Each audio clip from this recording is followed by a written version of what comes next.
Bueno, como historiador me gustaría empezar por el principio. Evidentemente, a partir de la conquista hispana del mundo americano.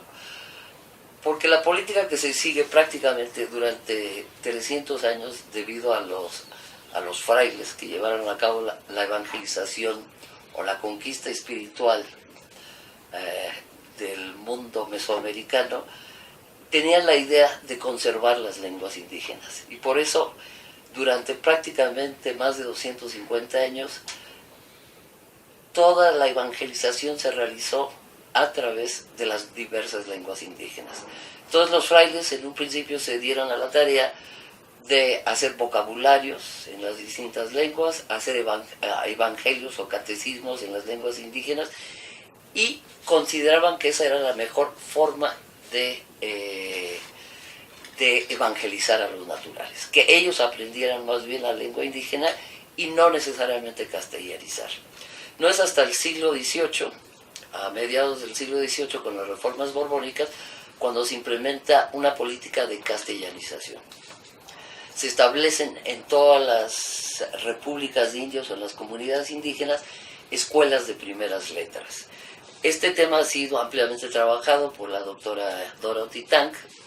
Sin embargo, a pesar de que la estadística o la historia muestra que se fundan estas escuelas, en mi opinión personal, básicamente estas escuelas no lograron su objetivo, que era ni las primeras letras ni la castellanización, porque no era tan fácil de repente cambiar completamente de lengua.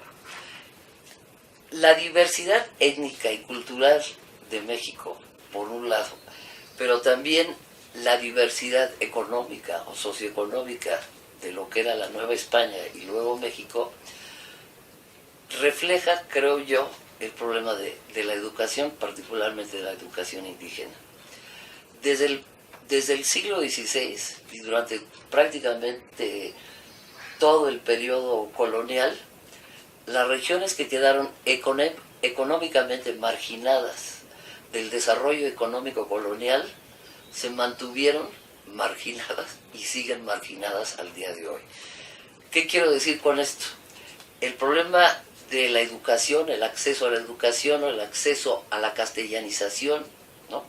o a un cambios en patrones de vida o de consumo, etcétera, pues cambiaron un poco a lo largo de los siglos.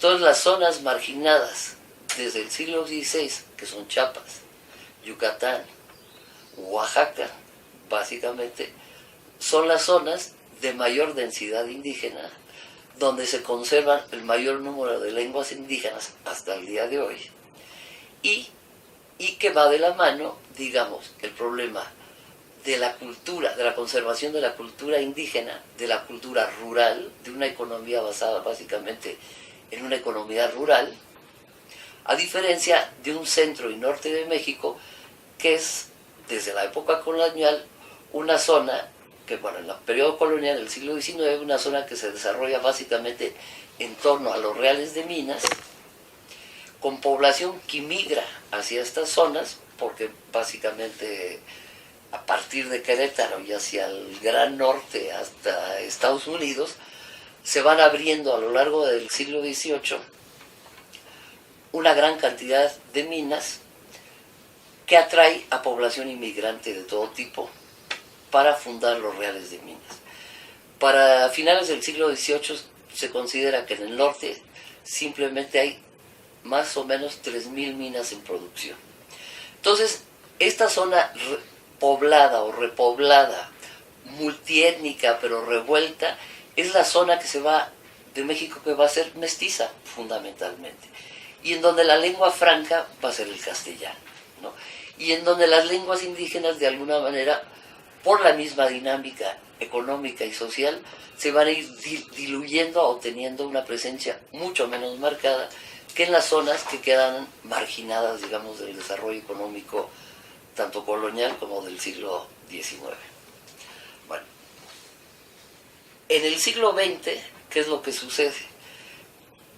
Se enfrenta básicamente de nuevo, a partir de la Revolución Mexicana, a dos modelos. que podríamos sintetizar prácticamente en dos modelos, uno que sería el zapatista o el villista. El plan de Villa era prácticamente de una agricultura moderna, ¿no? Pensada más bien en tipo de rancho, ¿no? De una explotación agrícola ya enfocada a una exportación agrícola, sobre todo al suroeste de Estados Unidos, y claro, con la introducción del ferrocarril en la época de don Porfirio Díaz, toda la economía del norte y sobre todo del noreste de México se vincula al sureste de Estados Unidos y se vuelve una economía dinámica otra vez y exportadora, ¿no? En cambio, volvemos a la región del sur-sureste, de Chiapas, Oaxaca y Yucatán, son economías que cambian poco. Yucatán sí se vincula al mercado exterior a través de la explotación henequenera y por lo mismo desde el siglo XIX a una depredación prácticamente de la propiedad indígena. Las grandes haciendas henequeneras lo que van a hacer es expandirse sobre las tierras indígenas y convierten básicamente en mano de obra de peones a la población maya de Yucatán. La zona de Chiapas es una zona que va a ser invadida, digamos, en el siglo XIX por el capital extranjero, básicamente en busca de, en primer lugar, de árboles, de maderas finas para la exportación, y posteriormente se introduce el café. O sea, dos productos agrarios dedicados a la exportación, pero de nuevo en manos prácticamente de latifundistas extranjeros y algunos nacionales, creando una mayor marginación, digamos, de la población indígena nativa. A partir de la Revolución Mexicana, el modelo de Villa se contrasta con el zapatista, que es, plan de Zapata es regresar a la estructura colonial, es decir, a regresar la tierra de las comunidades indígenas a los indígenas, eliminar todas las leyes liberales que destruyeron la propiedad indígena. Entonces el modelo zapatista de desarrollo agrario es volver al siglo XVI, básicamente. Y esa es la ley del 6 de enero de 1915 de Zapata, eso es lo que es eliminar todo proyecto liberal del agro mexicano, sobre todo para el sur y sureste, y regresar a las comunidades o a repúblicas de indios, ¿no?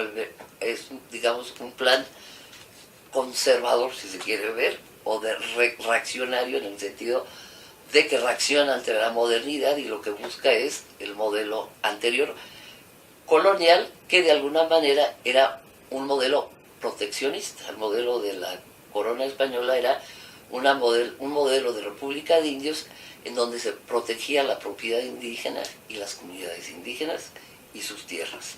Bueno.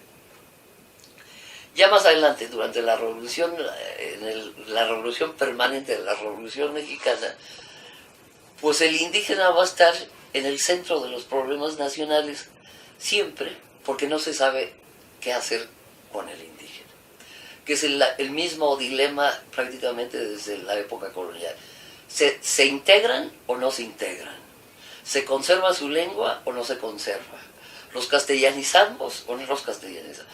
Y eso es cuando se crea el Instituto Nacional Indigenista, que el planteamiento del instituto era, básicamente, vamos a buscar la integración, es decir, la destrucción de las culturas que sobreviven indígenas para integrarlos al México moderno, ¿no?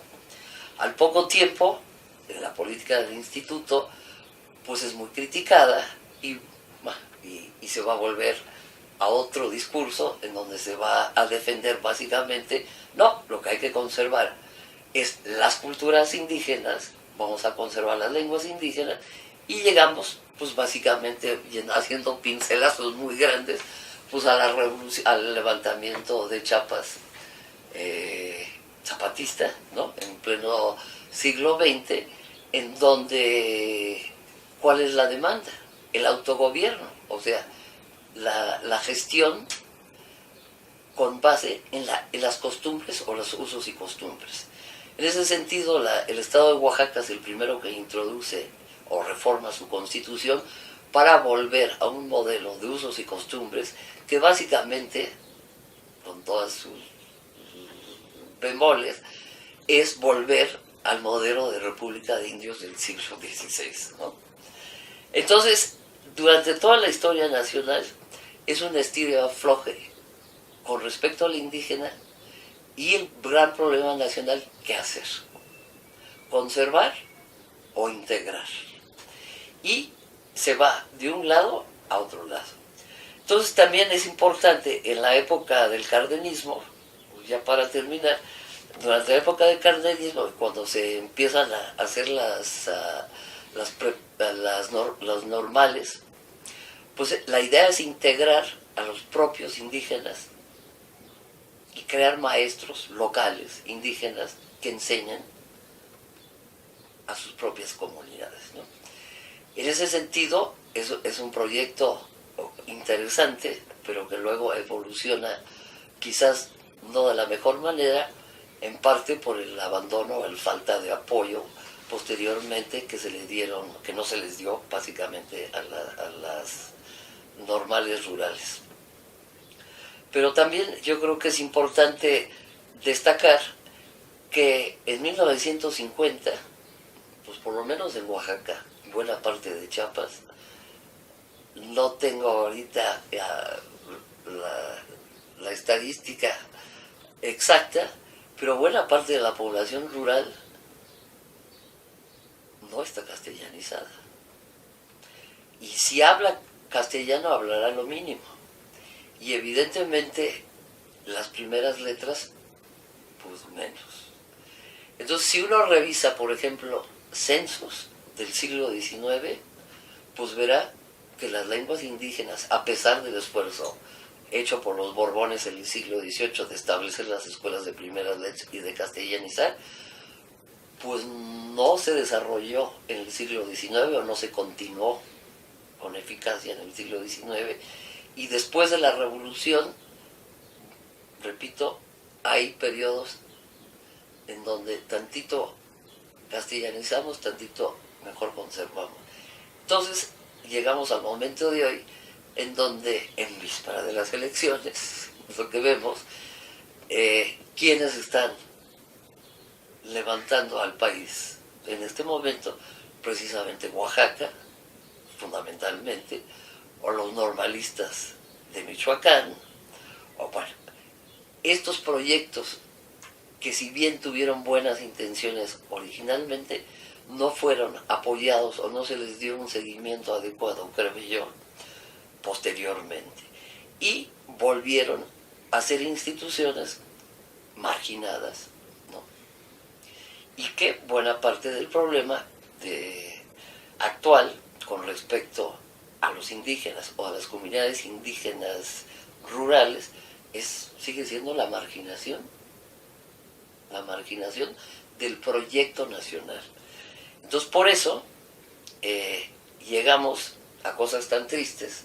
Una persona tan educada, en teoría, y formalmente preparada, como Lorenzo Córdoba, tiene actitudes en su discurso finalmente racistas y antiindigenistas, porque sigue siendo un problema no resuelto a nivel nacional. Y claro, yo diría que si bien mucha gente, por razones, por comportarse políticamente correcto, oculta su rechazo al mundo indígena o a sus impulsos racistas, en muchos casos yo creo que el problema del racismo y de la falta de comprensión del mundo indígena es un problema que subyace en México y que hasta el día de hoy no ha sido resuelto de ninguna manera.